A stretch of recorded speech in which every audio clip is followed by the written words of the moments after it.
budaya itu adalah tindakan-tindakan dan kebijakan-kebijakan ya yang diambil oleh otoritas politik terhadap ya budaya atau kebudayaan. Gitu. Itu yang pertama. Nah, budaya di dalam konteks ilmu-ilmu sosial itu termasuk agama sebenarnya.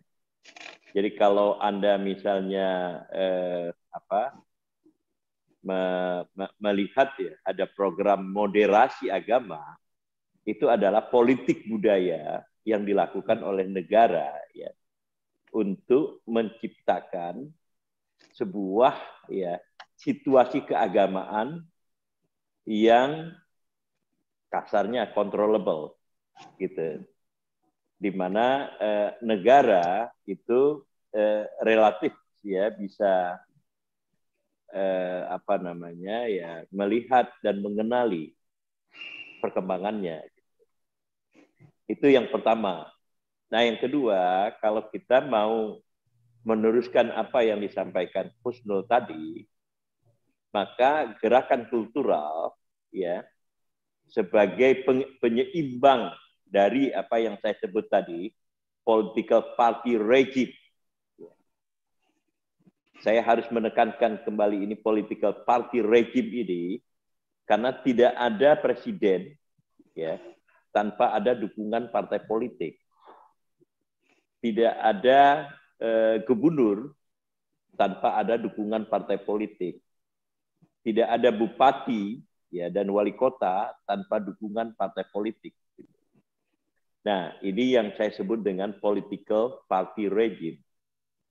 Jadi sistem permainan ya, rule of the game dari seluruh keputusan-keputusan politik ya, konsideran ya politik itu berlaku di dalam sebuah skema yang telah dibuat sedemikian rupa yang mematrikan dominannya posisi partai-partai politik gitu. Nah, di dalam sistem ya atau rejim yang semacam itu, maka reproduksi budayanya ada. Gitu. Tadi disampaikan oleh Husnul, misalnya tentang politik identitas. Politik identitas itu adalah ya secara struktural itu reproduksi ya, budaya dari sebuah rejim politik party partai politik. Political party regime. Iya. Dan karena di dalam masing-masing political party itu kedengaran nggak? Iya, masih Bang, masih. Iya. Kedengaran. Karena di dalam masing-masing partai politik itu ada pemikirnya. Tadi disebut oleh Husnul itu adalah kaum intelektual gitu. Walaupun ditambah kata prostitute gitu ya. Nah, ada pemikirnya.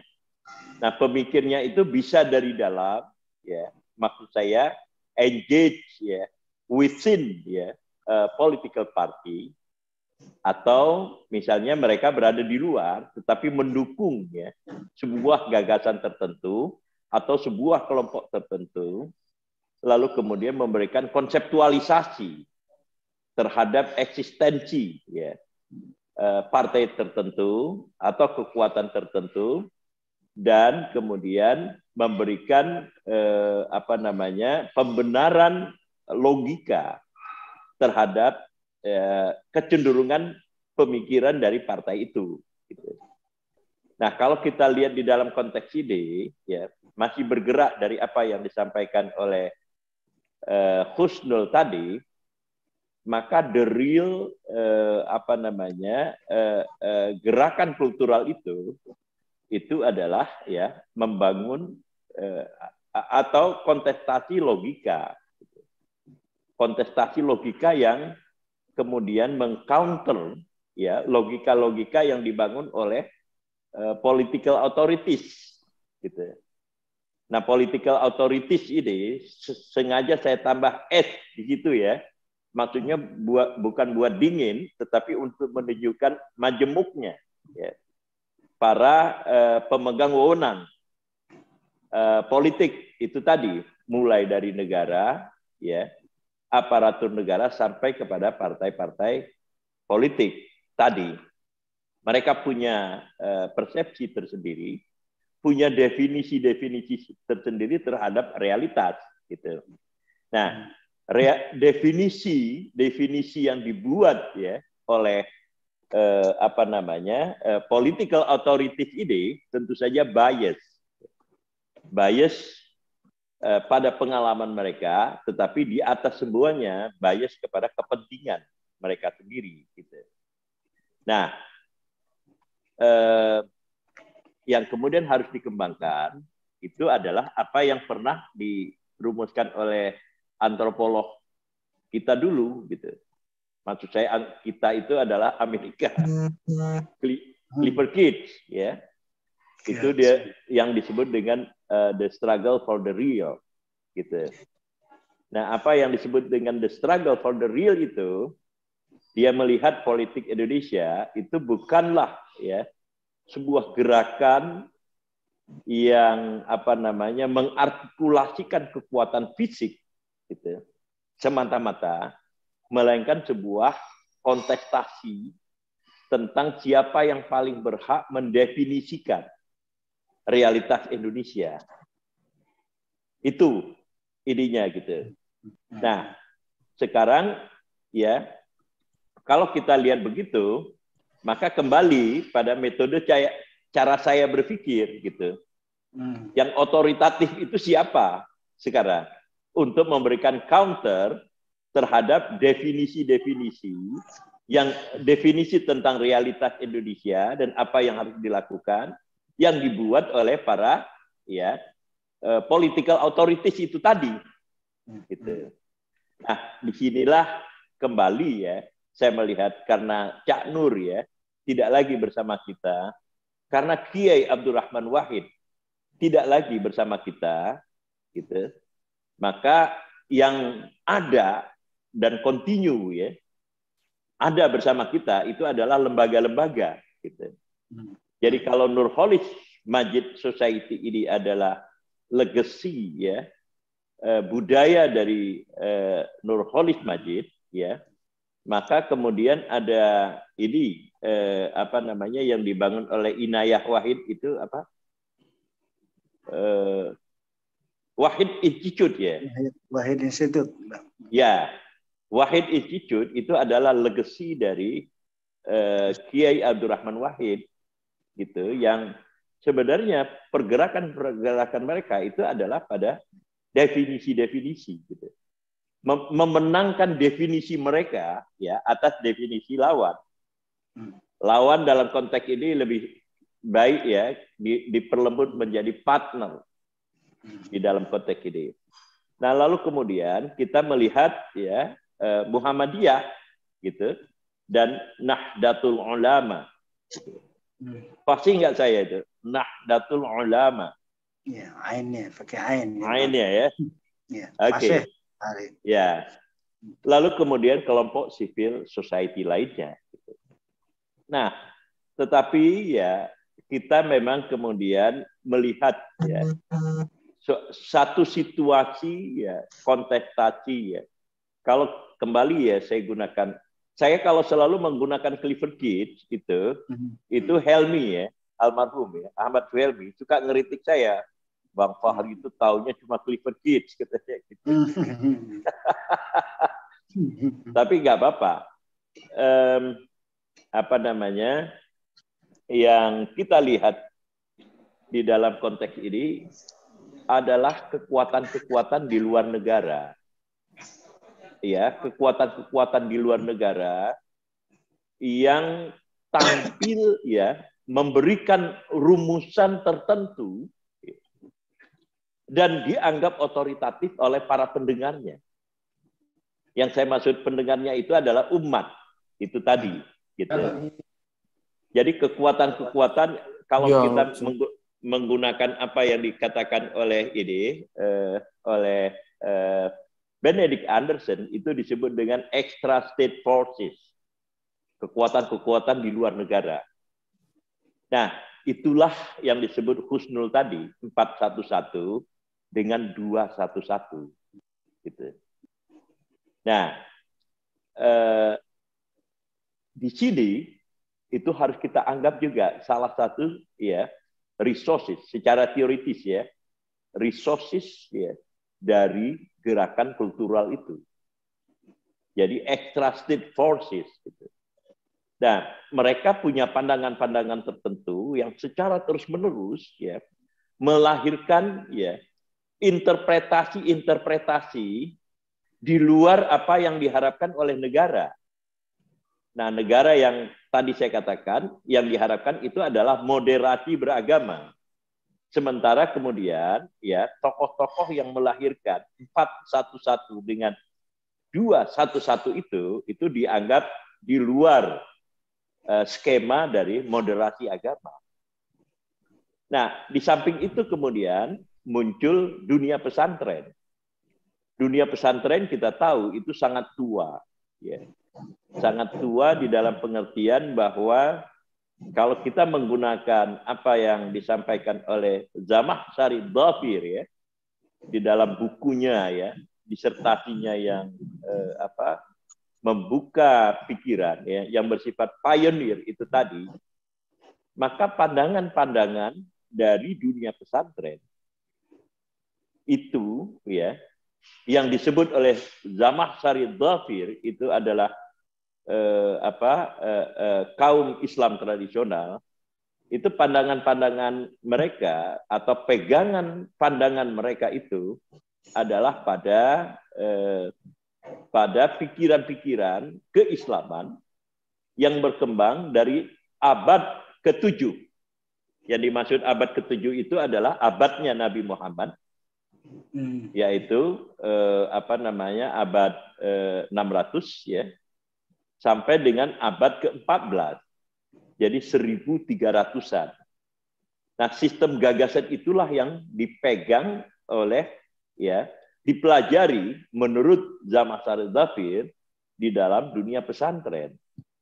Nah, sebagai akibatnya ya, ini implikasi strukturalnya adalah bahwa karena sistem gagasan yang dipegang itu dari abad ke-7 sampai abad ke-14 itu adalah sistem gagasan yang belum berbenturan dengan dunia modern, ya, dengan implikasi-implikasi destruktif ataupun implikasi-implikasi konstruktif, atau misalnya implikasi-implikasi yang bersifat challenging, yang bersifat menantang dari proses modernisasi yang dilakukan oleh kekuatan-kekuatan Barat, maka kemudian ya sistem gagasan mereka itu lebih menekankan kepada keharmonisan.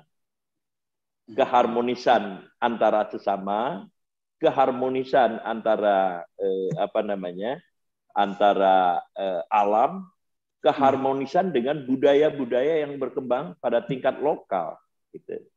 Di dalam pengertian lain, ya, kalau kita mau mengatakan itu, sistem gagasan dunia pesantren, sekali lagi saya berpegang kepada apa yang disampaikan oleh Zamakhsyari Dhafir itu lebih kemudian tertuju untuk meletakkan sistem pandangan kaum borjuasi yang kemudian bangkit, gitu. Kalau kita mau bicara tentang analisa yang bersifat sedikit bersifat kelas, ya, kaum borjuasi yang baru bangkit, ya, ini kaum borjuasi Islam, di mana ya ketegangan-ketegangan politik yang tidak perlu itu harus dihindari, gitu. Itu yang terjadi sekarang ini. Nah, di dalam konteks itu, reproduksi dari pemikiran-pemikiran dunia pesantren itu punya kecenderungan untuk memberikan, ya, mengendorse, gitu, meneguhkan apa yang berkembang di dalam dunia, di dalam proses modernisasi, di dalam ya beberapa hal kebijakan-kebijakan negara. Ditambah misalnya kalau kita kaitkan kepada NU ya, NU sebagai sebuah organisasi dan kaum Nahdliyin sebagai pengikutnya yang jumlahnya itu ya kurang lebih 90 million ya 90 juta jumlahnya itu, maka ya kesamaan pandangan ya negara yang ingin ya menciptakan suatu pemikiran yang bersifat moderat itu tadi itu bertemu gitu dengan pandangan-pandangan yang dikembangkan di dalam dunia pesantren itu tadi maupun di dalam dunia kaum Nahdliyin. Nah, sulit sekali terjadi deviasi di dalam konteks ini. Maka yang dimenangkan ya, yang dimenangkan oleh sistem gagasan di dalam dunia pesantren itu adalah kaum kelas menengah yang baru bangkit selama masa Orde Baru dan selama masa reformasi. Lalu kemudian kebijakan-kebijakan negara yang ingin menciptakan ketenangan. Gitu. Ketenangan di dalam konteks ini bisa sangat interpretable. Ya. Tetapi kalau kita menggunakan frasa pada masa Orde Baru itu adalah stabilitas gitu. Nah, sementara kemudian ya sistem gagasan Nah, jadi terjadi simbiosis di sini. Simbiosis antara ya gagasan-gagasan pesantren yang menyejukkan itu kemudian dengan kebijakan-kebijakan negara yang menginginkan stabilitas itu tadi gitu. Oke. Nah, di pihak lain yang 411 dengan 211 121 ya. 212. Dengan apa? Ada 3 212. 2 Desember. 2 ya, 212. 212 itu adalah tadi lebih merupakan refleksi dari pemikiran budaya. Kalau misalnya interpretasi kita masukkan ya ke dalam budaya itu tadi dari kekuatan extra state forces. Kalau kita gunakan apa yang frasa yang dibuat oleh Benedict Anderson di dalam language and power itu tadi, maka ya pasti kemudian terjadi ketegangan-ketegangan tertentu gitu, di mana ya saling mengalienasi satu sama lain gitu. Dan kemudian kalau kita lihat pada apa yang disampaikan oleh Ustadz Abdul Samad misalnya ya, lalu kemudian yang disampaikan oleh Ustadz A'agim misalnya. A'agim yang saya maksud adalah A'agim yang masuk ke dalam 411 dan 212 tadi. Maka itu tadi terjadi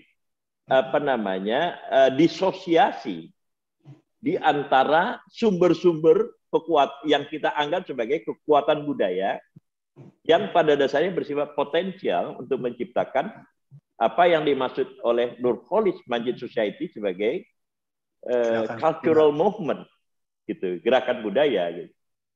Nah, ini kalau kita mau membedah situasi itu tadi gitu. Nah, memang ya apa yang disampaikan Husnul tadi sangat benar. Satu-satunya kekuatan yang hidup ya, the living forces yang hidup ya di mana saja, tetapi ini khusus di Indonesia itu masih tetap adalah kekuatan yang bersumber dari interpretasi atas agama. Itu tadi gitu. Nah, kelebihannya agama ini saya masih memakai apa yang dikatakan Benedict Anderson itu dalam Imagine Community. berhadapan dengan ideologi-ideologi modern seperti komunisme, marxisme, liberalisme dan seterusnya adalah bahwa agama itu memberikan jawaban tentang nasib, gitu, tentang nasib dan memberikan penjelasan ya yang langsung terhadap ya cacat yang kita miliki. Misalnya kenapa mata kita buta, kenapa badan kita tidak lengkap dan seterusnya itu dengan mudah dijawab oleh agama. Dan jawaban itu tidak diperoleh oleh dari Marxisme, dari liberalisme dan modernisme. Nah, di atas semuanya adalah tentang ajaran adanya kehidupan setelah mati, yang kita sebut sebagai ajaran tentang akhirat. Nah, tadi Husnul itu kan menyebut tentang hutang ya. Hutang itu adalah tindakan pada manusia yang masih hidup, tetapi implikasinya itu adalah sampai pada kehidupan afterlife, gitu, yaitu di akhirat kelak, gitu. Jadi seluruh sistem tindakan kita itu akan dihitung di akhirat kelak. Nah, itu kelebihan agama, kata Benedict Anderson, yang tidak diperoleh, gitu. Nah, jadi ya, kalau kita mau berbicara tentang gerakan kultural yang mau kita ciptakan itu, maka ya saya mau pendekkan saja, maka satu-satunya yang paling logis adalah menciptakan logika-logika yang menandingi ya definisi-definisi yang diciptakan oleh ya political authorities yang bersifat bias kepada kepentingan mereka, gitu. Nah, inilah menurut saya rumusan yang jauh lebih tepat dari gerakan kultural itu. Nah, sekarang aktornya siapa? Di samping Nurholis Majid Society itu ada Muhammadiyah, ada Nahdlatul Ulama, ada civil society, ada perguruan tinggi dan seterusnya. Nah, soal perguruan tinggi ini tinggal apa yang dikatakan ini Husnul tadi. Buang 2 kata itu, bukan 7 kata ya. Buang 2 kata. Gitu. Dari mana? Tinggal 4 huruf, 5 huruf. MULAI. Mulai. Terima kasih.